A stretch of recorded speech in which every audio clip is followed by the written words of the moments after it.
en nuestra serie que hemos titulado Creciendo en Coram Deo.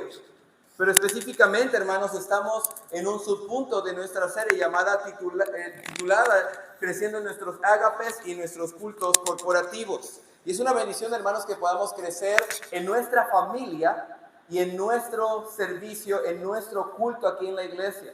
Porque podemos crecer en nuestro culto y en nuestro amor a nuestros hermanos, pero si no crecemos en nuestra familia, algo está mal en nosotros. Yo tengo que crecer en mi hogar cristiano, también en mi iglesia y en mi amor con mis hermanos. Y el escritor de los Hebreos, hermanos, después de dar toda su epístola, que es doctrinal, y el propósito de esta epístola es demostrar que Cristo es mayor que cualquier cosa. En este caso, si usted lee Hebreos del 1 al capítulo 10, encontraremos que Cristo es mayor que los ángeles, Cristo es mayor que el sábado, y Cristo es mayor que los patriarcas, y Cristo es mayor que los sacrificios. Ahora bien, sobre esta base va a descansar nuestra enseñanza, porque si yo te menciono que tú tienes que hacer esto e imperativamente esto y el otro, está bien, pero al fin de cuentas no hay ninguna base en la cual puedas sustentar tu desarrollo y crecimiento en tu amor agape con tus hermanos. De modo que yo tengo que tener una base sólida para poder crecer, y esta base es Cristo. Cristo es mayor que los ángeles, como dice el escritor de Hebreos. Cristo es mayor que los sacrificios que se instituyeron en el antiguo pacto. Cristo es mayor que los patriarcas. Cristo es mayor que Moisés, mayor que Abraham, mayor que Isaac, mayor que Jacob, mayor que Noé, mayor que Abel. Así que, hermanos, sobre esta base descansa nuestro imperativo del día de hoy. Y el imperativo es: crece en tu amor fraternal.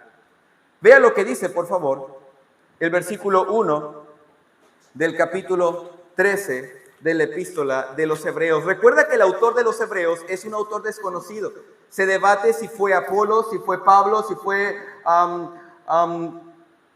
Aquila. O sea, no sabemos quién fue en sí. Lo único que sabemos es que es un escritor inspirado por Dios por sus escritos. Dice el texto, presta atención: permanezca el amor fraternal. Y esto es lo primero. De aquí se desprenden los puntos subordinados que diremos a continuación. Recuerda, para yo crecer y que permanezca el amor fraternal, el amor agape, el amor filial entre mis hermanos y entre mi familia, yo tengo que entender que el que lo requiere y demanda es aquel que es mayor que los ángeles, es aquel que es mayor que los sacrificios expiatorios del antiguo pacto, y es aquel que es mayor que cualquier cosa y que los patriarcas en el universo. Ahora bien, ¿cómo puedo amar y cómo puedo permanecer en mi amor filial y en mi amor agape? Bueno, los puntos que vienen a continuación son artículos que cada uno de nosotros debemos desarrollar en nuestra vida cristiana. Si yo no estoy haciendo esto, es porque no estoy creciendo y porque no estoy permaneciendo en mi amor. Amén.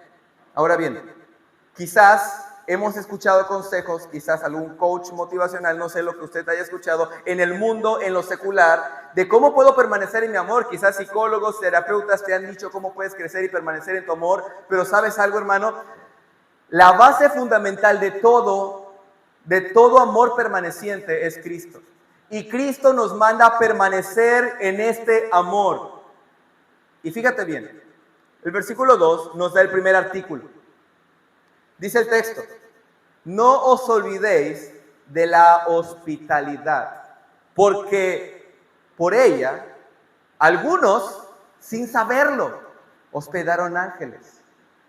Qué interesante que de todas las cosas en las cuales yo pudiera entender que permanezco en el amor, el primer artículo se basa en hospitalidad.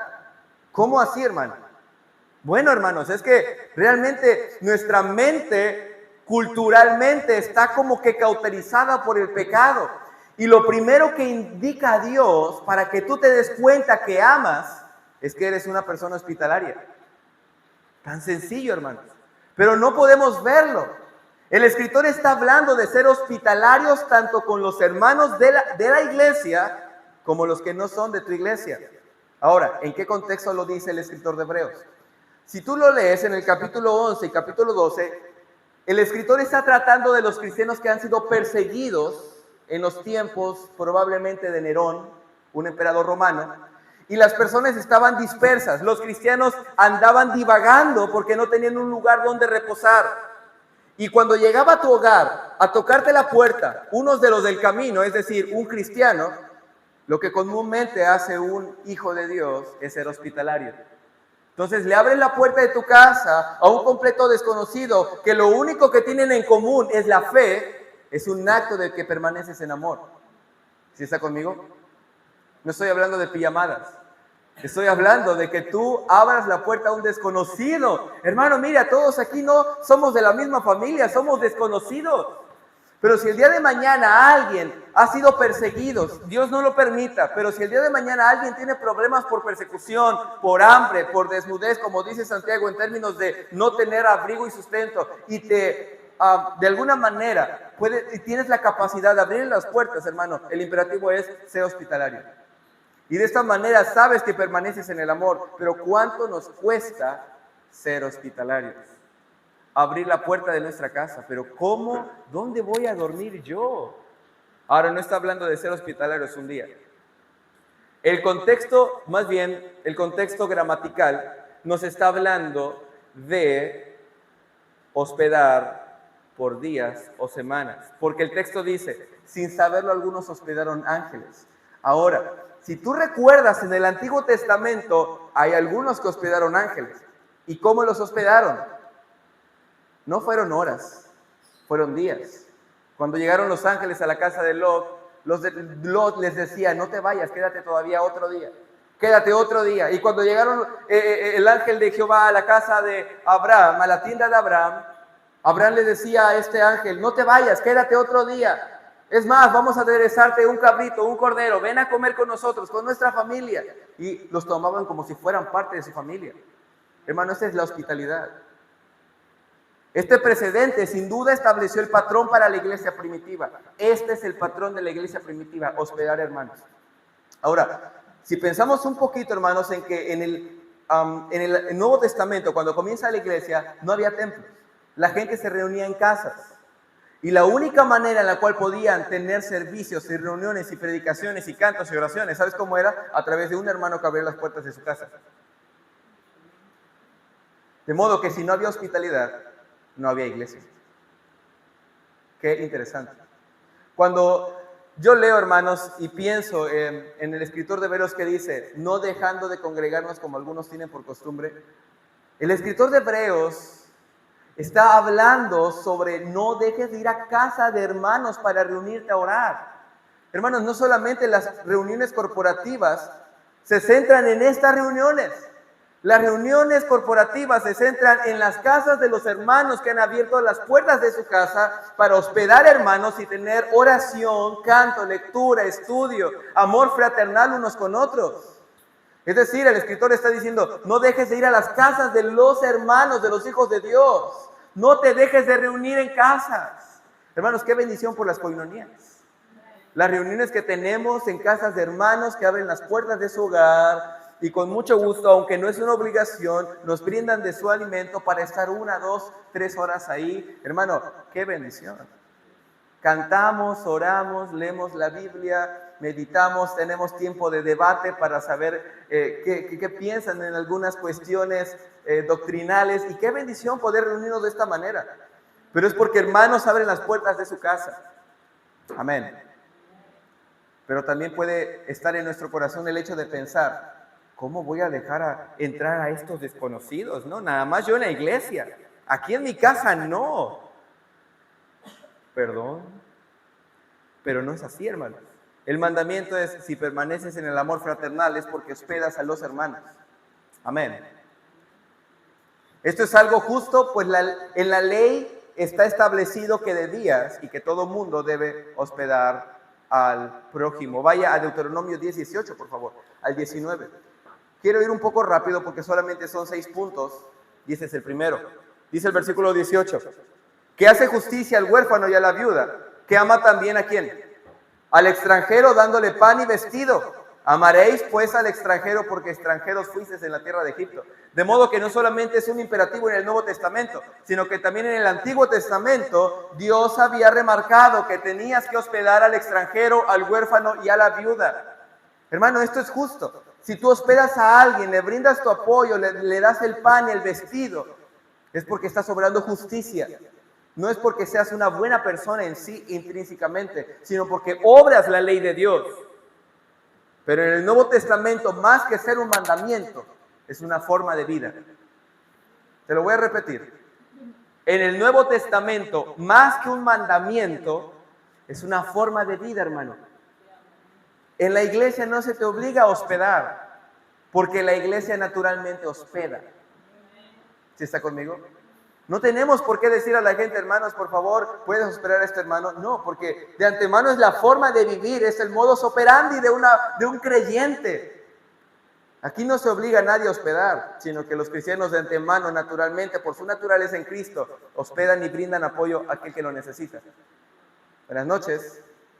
Ahora bien, otra vez, ese es el primer artículo de la lista de yo poder visualizar que estoy guardando el amor fraternal. Y es interesante que sea el primero, pues sin la hospitalidad no podría haber iglesias en el primer siglo, pues las reuniones los hacían en las casas de los oyentes. A un lado a esto, escucha esto, en el corazón del escritor está este consejo primordial para evidenciar el amor que un creyente tiene. Qué interesante que el primer artículo no es tienes que amar a tu cónyuge para permanecer en el amor. El primer artículo no es tienes que amar a tu prójimo. El primer artículo es demuestra ese amor hospedando. ¿Sí está conmigo? Porque yo puedo decir te amo, deseo lo mejor para ti en el Señor, Dios te bendiga, pero otra cosa es abrirle las puertas de lo más privado de mi hogar. Amén. Segundo punto, vaya el Hebreos 13:3. Dice el versículo, acordaos de los presos, como si estuvierais presos juntamente con ellos, y de los maltratados, como también vosotros mismos estáis en el cuerpo. Al principio de mi cristianismo, cuando yo leía este versículo, pensaba que trataba de los presos que están en la cárcel, que han hecho cosas, han delinquido en la ley, de la ley civil, pero no se trata de estos presos. Se trata de los presos que han sido perseguidos por ser cristianos.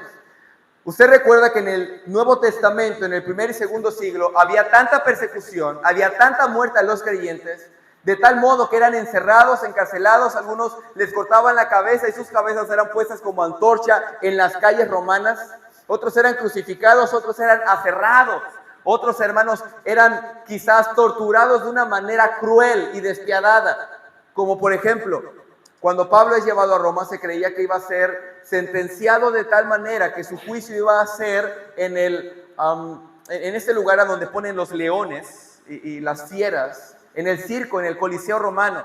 Y hermano, esto era lo natural en la vida de un creyente. Eran presos. Y cuando el escritor de Hebreos está diciendo, acuérdate de los presos, se está refiriendo, acuérdate de tus hermanos que han padecido por el cristianismo. Hermano, y es una muestra de amor fraternal. Si tú permaneces en el amor fraternal, es porque tú estás cuidando a tus hermanos que están padeciendo por Cristo. Ahora, que están padeciendo por Cristo y no por compartamos. ¿Sí está conmigo? Que están padeciendo por Cristo y no por el de la tanda. Porque a veces podemos padecer por nuestra propia falta de sabiduría. Y esto es trágico. Y aún ahí, si el Señor permite, quizás podamos ayudar y apoyar al hermano. Pero cuanto mayor razón hay en apoyar a aquel que está padeciendo por Cristo.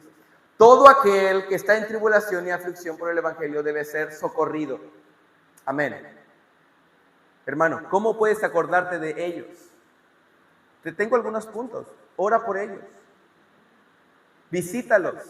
Visita a los encarcelados que han padecido por Cristo. Ayúdales. Contribuye con ellos. Hermano, pero aquí no tenemos ningún hermano que esté en la cárcel por Cristo. Gracias a Dios por ello. Pero no solamente es a los presos. El segundo sujeto en esta porción es los maltratados. No solamente tengo que socorrer a los presos, sino todo aquel que ha sido maltratado por el Evangelio. Quizás tenemos la situación de alguna hermana que su esposo le ha hecho mal porque es creyente. O quizás tenemos la situación de un hermano que su esposa le golpea con un sartén porque es creyente. Y ahí es donde tienes que ayudar al maltratado por Cristo. Amén. De repente que alguno de nosotros estemos evangelizando, y a mí me ha tocado que de repente estás compartiendo el evangelio y te maltratan. Una vez me agarraron, ya lo he dicho antes, me agarraron y me levantaron y me dijeron, ¿cómo que me voy a ir al infierno? Y ahí es donde tú tienes que ayudar a tu hermano que está en aflicción y atribulado, maltratado por Cristo. Pero hermano, no nos vayamos tan lejos. Quizás eres un hijo que viene solo, quizás eres una esposa o un esposo que ha sido maltratado en tu familia, en tu trabajo, te han corrido por causa de ser creyente. ¿Sabías que hay empresas que no admiten cristianos? En una ocasión yo fui a pedir trabajo, era adolescente, por no decir joven, porque soy joven. Era adolescente y fui a pedir trabajo. En ese entonces tenía un tiempo libre y visité una empresa y me dijeron, ¿de qué religión eres? Y no aceptaban más que católicos. Bueno, eso era lo más básico de ser atribulado, pero en el peor de los casos, hermano, te pueden despedir por ser creyente. ¿Sí está conmigo? O quizás no te pueden despedir por injusticia laboral, pero lo que comúnmente se ve es que si eres el creyente de la empresa, te empiezan a tratar mal todos los incrédulos, te empiezan a ver mal si eres verdadero creyente. Cristo dijo, todos los que quieren vivir piamente padecerán persecución. De modo que si tú estás bien con el mundo y no hay ninguna diferencia entre el mundo y usted, quizás usted no es creyente. Porque el creyente tiene una diferencia entre el mundo. De modo que si tienes una diferencia entre el mundo y usted, va a ser atribulado. Y es donde el amor fraternal entra para ayudarte y socorrerte. El amor entre los hermanos. Que sepan que no están solos y que cuentan con sus hermanos. Es en las dificultades donde nuestro amor debe exponerse al mundo y a los necesitados. Es en las dificultades donde más necesita la iglesia estar presente. Quizás falleció algún hermano, algún familiar de un hermano, y ahí está la iglesia, socorriendo al que está en tribulación. Si deseamos crecer, hermanos, en nuestros ágapes corporativos, necesitamos mostrar amor fraternal y afecto a todo aquel que ha sido maltratado. Vaya al versículo 4, por favor. Dice el versículo, honroso sea en todos, ¿qué cosa? El matrimonio y el lecho sin mancilla. Pero a los fornicarios y a los adúlteros juzgará Dios. Es increíble cómo este es el tercer punto. Ahora sí, está tratando de que si yo soy creyente, mi amor fraternal debe visualizarse a través de la honra en mi matrimonio. Ahora, ¿cuándo es que el matrimonio es honroso? ¿Cuándo es que mi matrimonio realmente honra a Dios y dignifica a Cristo? Bueno, no es poniendo la medida en el matrimonio del vecino. Oh, mi vecino tiene un buen matrimonio, entonces yo lo tengo igual que él. O, de lo contrario, mi vecino engañó a su esposa, mi vecina engañó a su esposo. Yo no, yo he sido fiel. Pero la medida no es tu vecino, ni tampoco un hermano de la iglesia o una hermana de la iglesia. La medida es el primer matrimonio que instituyó Dios en el Edén. Ese es el matrimonio más puro y santo que había sido formado. ¿Y sabes cómo lo formó Dios? Hombre y mujer. Tengo que decirlo, hermanos, y esa es la primera institución divina, el matrimonio. Pero escucha esto. Tengo que decir que es hombre y mujer porque vivimos en una cultura donde se cree que puede haber mujer y mujer, o hombre y hombre. No es así. Según el texto, el matrimonio honroso es hombre y es mujer. Hermano, que es un retrógrada, que vive usted en el siglo pasado. No, hermanos, somos bíblicos. Y la palabra de Dios dice que el único matrimonio honroso es el primer matrimonio puro, que fue el de Adán y Eva. Ahora, no fue Adán y Evo. ¿Sí está conmigo? O Adana y Eva. No, es hombre y mujer. No me voy a detener mucho ahí. Pero ese es un subordinado nada más. Tiene que ser hombre y mujer. Cuando cada uno cumple su función, escucha esto, y esto es lo más interesante de este punto. Cuando cada uno cumple su función y el rol que Dios ha diseñado en el principio del tiempo para el matrimonio, y lo cumples, ese es un matrimonio honroso. Que el hombre sea el proveedor en el hogar. ¿Quién era el proveedor en el hogar de Adán y Eva? ¿Quién le dijo a Adán, trabaja la tierra, cultívala y adelante, sé fructífero? Se lo dijo a Adán. ¿Y a quién le dijo? Vas a tener hijos, críalos, llena la tierra, sojúzguenla. A Eva.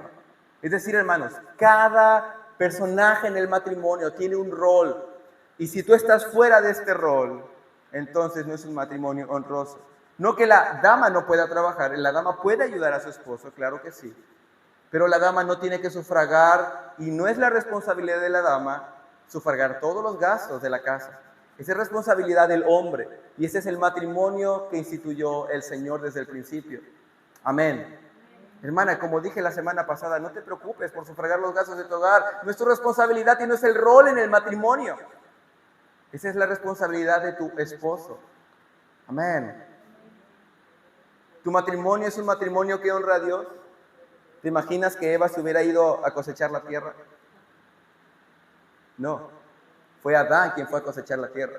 ¿Tu matrimonio es un matrimonio que honra a Dios? ¿Sabías que hay matrimonios honrosos? Escucha esto. A medida que los matrimonios en una iglesia se fortalezcan en la iglesia y honren al Señor como matrimonio, es la forma en la que la iglesia va a ser más sólida y firme.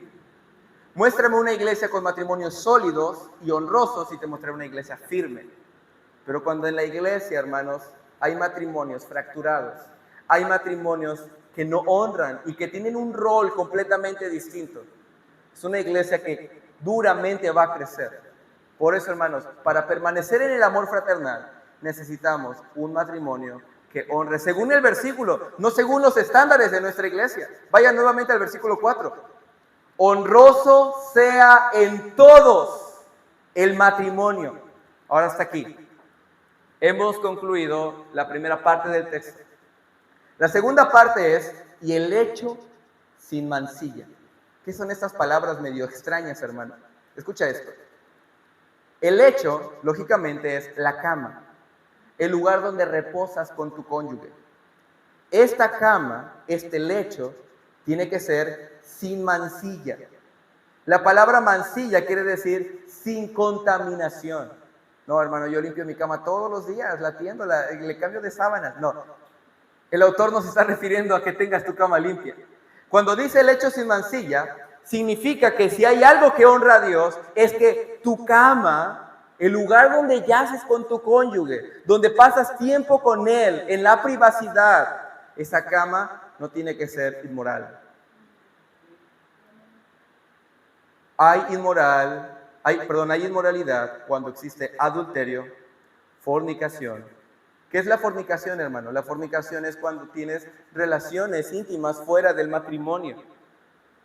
Y el adulterio es cuando tienes relaciones con una persona que no es tu esposo.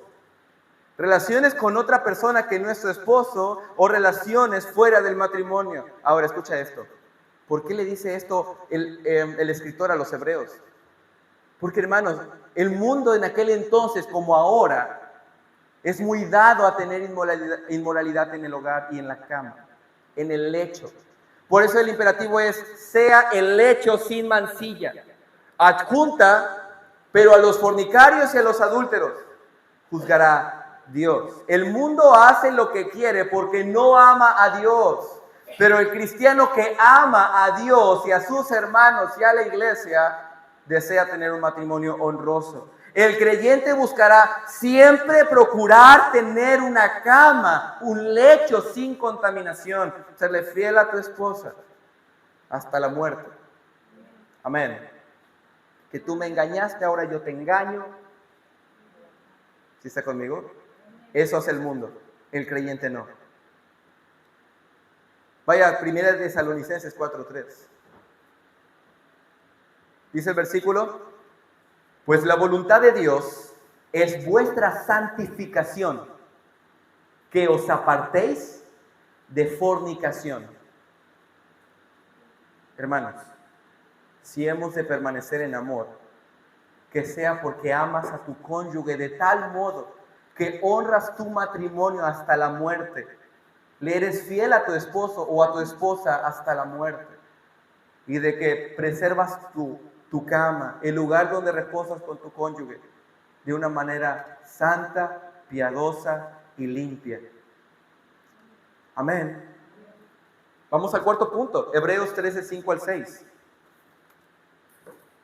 Dice el versículo: sean vuestras costumbres sin avaricia, contentos con lo que tenéis ahora, porque Él dijo, ¿cómo dice?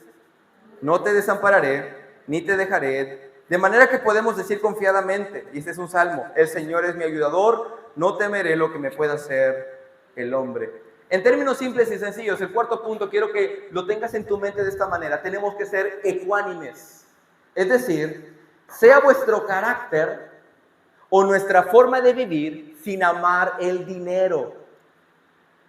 Ahora, ¿cómo es que yo puedo permanecer en el amor y qué tiene que ver el dinero aquí, hermano? Una cosa es una cosa y otra cosa es otra cosa. Pero escucha esto: una persona que ama el dinero difícilmente va a colaborar en las necesidades, en la ayuda y en la edificación de un creyente. ¿Recuerdas cuánto gastó el prójimo con el hombre maltratado? 2 denarios. Y le dijo: y todo lo que gastare, yo lo pagaré. Gastó dinero. Pero una persona avariciosa, cuando ve a alguien en necesidad, lo que va a hacer es voltear la cara, porque es avariciosa. No va a querer extraer de su bolsa para ayudar a alguien necesitado. Por eso el texto dice: sean vuestras costumbres, es decir, tu manera de vivir, tu mente, tu corazón, sin avaricia. Esta palabra avaricia en el griego original no está traducida como, no es avaricia en sí, es amor al dinero. Entonces, sean tus costumbres sin amar al dinero. ¿Sabes por qué en ocasiones en nuestros cultos corporativos hay ausencia de creyentes? Porque están trabajando buscando el dinero. ¿Sí está conmigo? ¿Sabes por qué? ¿Por qué venimos menos personas el día jueves? Por dinero.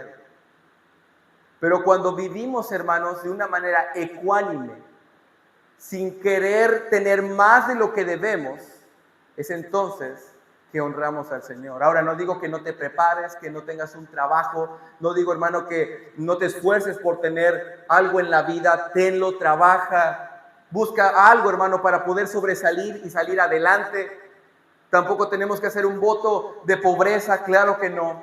Trabaja y sé fiel en tu trabajo, pero que no te absorba de tal modo que ames más tu trabajo que a tus hermanos y a tu familia. De repente, hermano, trabajas todo el día y el único momento en el que ves a tus hijos es cuando están dormidos. El único momento en el cual puedes tener una plática con tu esposa es cuando ya van a dormir, porque todo el día nos la pasamos trabajando. ¿Sí está conmigo? Y así, ¿cómo puedes crecer en tu familia, en tu amor familiar, en tu amor filial y agape? No puedes. Por eso, hermanos, sean tus costumbres sin avaricia. Ahora, el escritor te exhorta a través de un salmo. Lea el versículo 5. Porque Él dijo, o sea, Dios dijo: no te desampararé ni te dejaré. De manera que podemos decir confiadamente: el Señor es mi ayudador, no temeré de lo que me pueda hacer el hombre. En el texto no hay ningún imperativo, escucha esto, no hay ningún mandamiento a que no ames el dinero, sino que nos indica cómo debe ser per se la actitud de un creyente. Dios no te manda que no ames el dinero en sí. Dios solamente te dice cómo un creyente vive. ¿Y cómo un creyente vive? Sin amar al dinero. La palabra, ve el versículo nuevamente: sean vuestras costumbres sin avaricia. ¿Encuentras un imperativo aquí? En la gramática griega no encontramos ningún imperativo. Solamente nos dice un verbo que no es una responsabilidad o obligación, sino que es una manera de que el sujeto viva. Es decir, Dios no te manda que no ames el dinero, solamente te muestra cómo un creyente vive. Ni siquiera deberíamos decir que no ames el dinero. Solamente nos dice: un creyente vive de esta manera. ¿Sabías que hay tantos creyentes que prefieren quedarse en sus trabajos el día de oración? ¿Está aquí o ya se fue, hermano? ¿Sí está aquí? ¿Sabías que hay creyentes que por avaricia no desean contribuir a la obra misionera?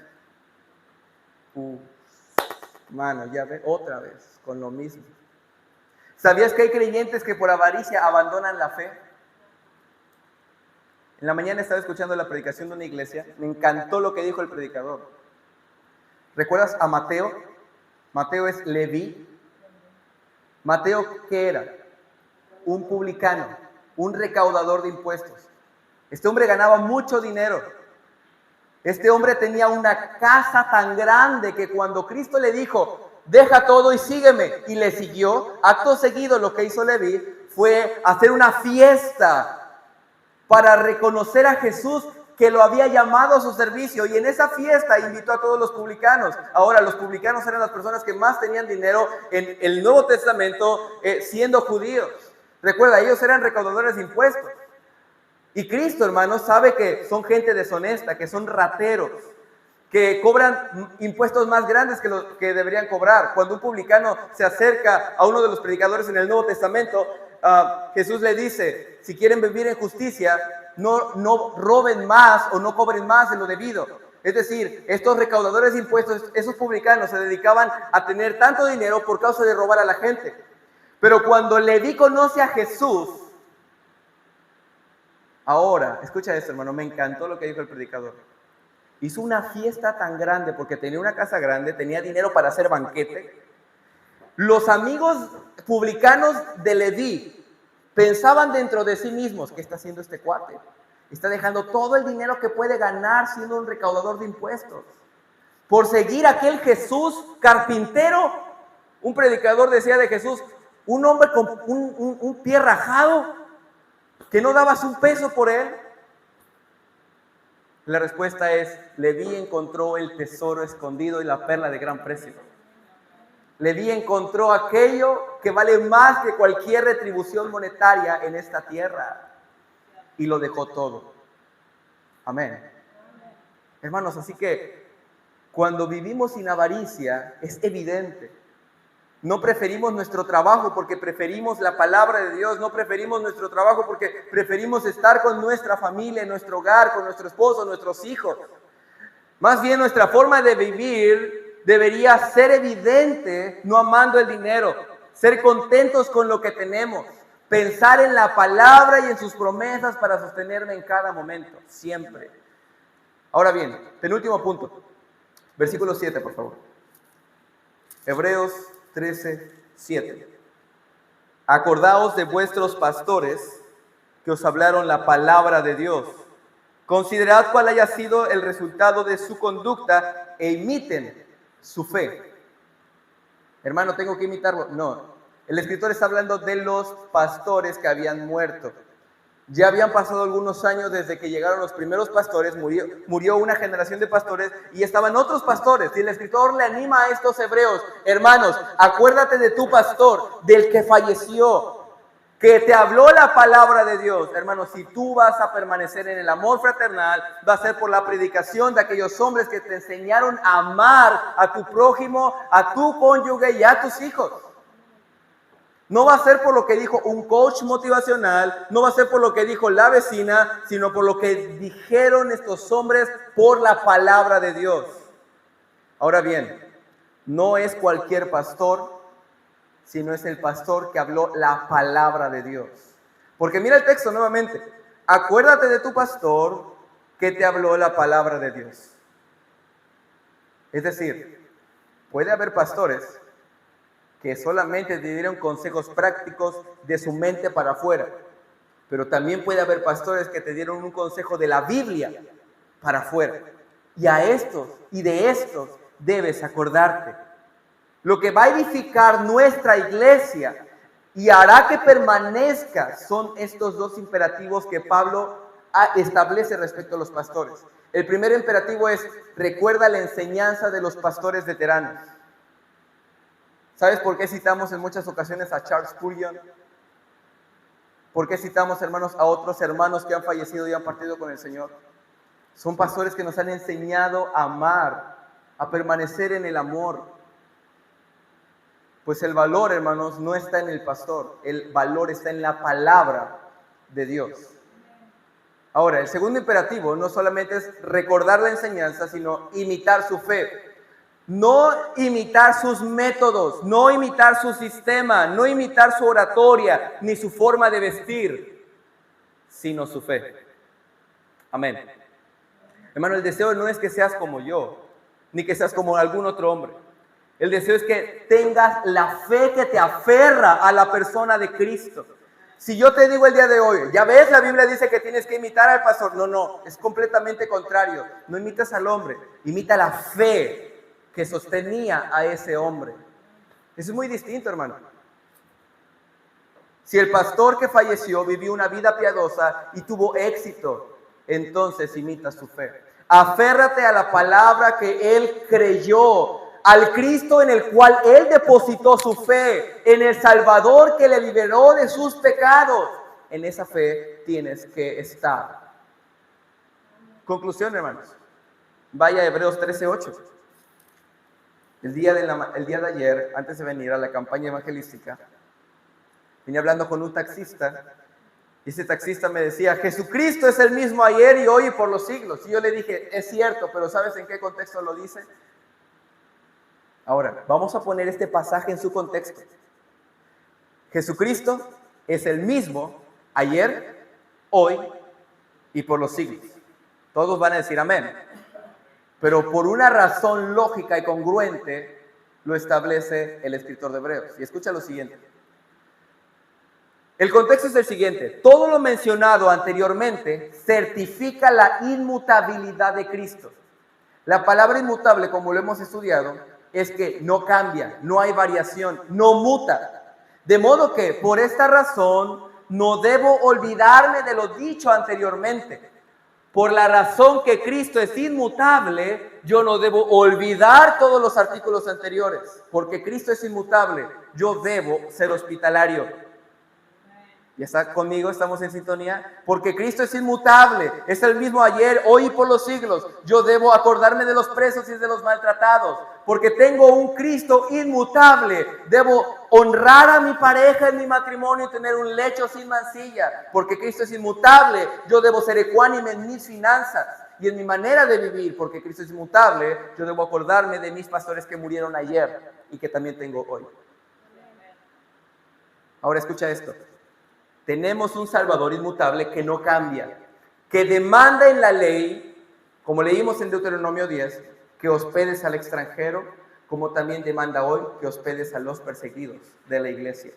Tenemos un Cristo inmutable que te animó, que animó a los creyentes del primer siglo a cuidar a los presos. Y como es el mismo ayer, hoy y por los siglos, también te anima hoy a que hospedes y a que guardes a los presos.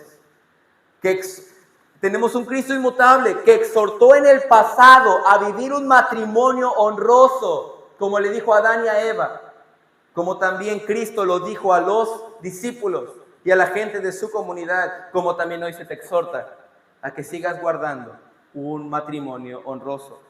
De modo, hermano, que todo consejo en el creyente proviene de la mente inmutable de un Dios que no cambia, que es sumamente sapiencial y sabe lo que te conviene, tanto desde Adán, en los tiempos de Cristo, como ahora y en el futuro. Cristo es inmutable y por eso debes guardar estos artículos, porque Dios no cambia. Cristo es el mismo ayer, hoy y por los siglos. Y su consejo sapiensal, hermano, es decir, su consejo sabio, es desde la eternidad hasta la eternidad. Así que, hermanos, si deseamos crecer en nuestros ágapes y nuestros cultos corporativos, necesitamos observar si estoy creciendo en mi amor fraternal. ¿Y cómo sé que he crecido en mi amor fraternal? Bueno, ¿eres hospedador? ¿Te preocupas por los maltratados, por los presos? ¿Honras tu matrimonio y tu lecho sin mancilla? ¿Permaneces en el amor fraternal de modo que eres ecuánime con tus finanzas? ¿Y permaneces en el amor fraternal de tal forma que te acuerdas de las enseñanzas de los pastores que han muerto piadosamente? Si no es así, hermano, te animo para que el día de hoy te arrepientas y creas en Jesucristo para que Él te ayude a que ames verdaderamente. Vamos a orar, hermanos. Padre Celestial, en el nombre de Jesús, te doy gracias